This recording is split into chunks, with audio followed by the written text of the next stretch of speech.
ব্যবহারিক ক্লাসের কম্পিউটার পড়ে আছে অযত্নে আর অবহেলায়, বেঞ্চে যত্রতত্র পড়ে আছে বই খাতা। এই চিত্র খাগড়াছড়ি টেক্সটাইল ভোকেশনাল ইনস্টিটিউটের।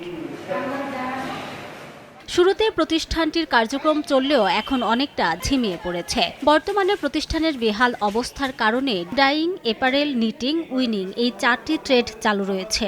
4টি ট্রেডে 120 জনের আসনের বিপরীতে নিয়মিত ও অনিয়মিত মিলে ছাত্র সংখ্যা 45 জন। 9 জন শিক্ষক খাতা কলমে লেখা থাকলেও আছে 4 জন।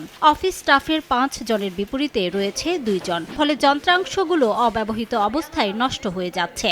এখানে যদি একটা হোস্টেল থাকতো আমাদের জন্য খুব ভালো হতো, বিকজ আমরা অনেক দূর দূরান্ত থেকে আসি, আমাদের জন্য এটা অনেক সমস্যা হয়ে ওঠে। এখানে অনেক শিক্ষকের সংকট। আমাদের স্কুলে যদি শিক্ষক থাকতো তাহলে আমাদের স্কুলটা আরো একটু উন্নতি হইতো। আমাদের এখানে ছাত্রছাত্রীর সংকট আছে, অনেকজনে জানে না, এটা আমাদের পাবলিসিটি করার দরকার আছে। প্রতিষ্ঠানটিতে ছাত্রাবাস না থাকায় শিক্ষার্থীদের দুর্ভোগে পড়তে হচ্ছে। বেশিরভাগ শিক্ষার্থী দরিদ্র হওয়ায় আশপাশের এলাকায় বাসা ভাড়া করে থাকা সম্ভব না হওয়ায় অনেকেই মাঝপথে ঝরে পড়ছে বলে জানান শিক্ষকরা।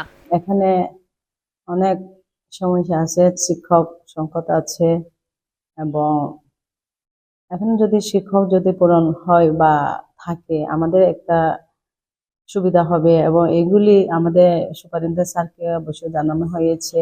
প্রশিক্ষণ কেন্দ্রে আবাসিক হোস্টেল নির্মাণ, শিক্ষক ও কর্মচারী সংকট বিষয়টি ঊর্ধ্বতন কর্তৃপক্ষকে অবহিত করা হয়েছে। এছাড়া শিক্ষার্থী ভর্তির জন্য অভিভাবকদের উৎসাহিত করা হচ্ছে বলে জানান প্রতিষ্ঠানের তত্ত্বাবধায়ক। পোস্টারিং করতেছি, প্রত্যন্ত অঞ্চলে গিয়েও মাইকিং করতেছি, ফেস্টুন করতেছি, তারপর আপনার জায়গায় জায়গায় ব্যানার টানিয়েছি, এবং প্রতিদিনই ঘরে ঘরে প্রচারণায় আমরা যাচ্ছি, টিচার সহ আমি সহ যাচ্ছি, এবং গণমাধ্যম কর্মীদের সহায়তা নিচ্ছি।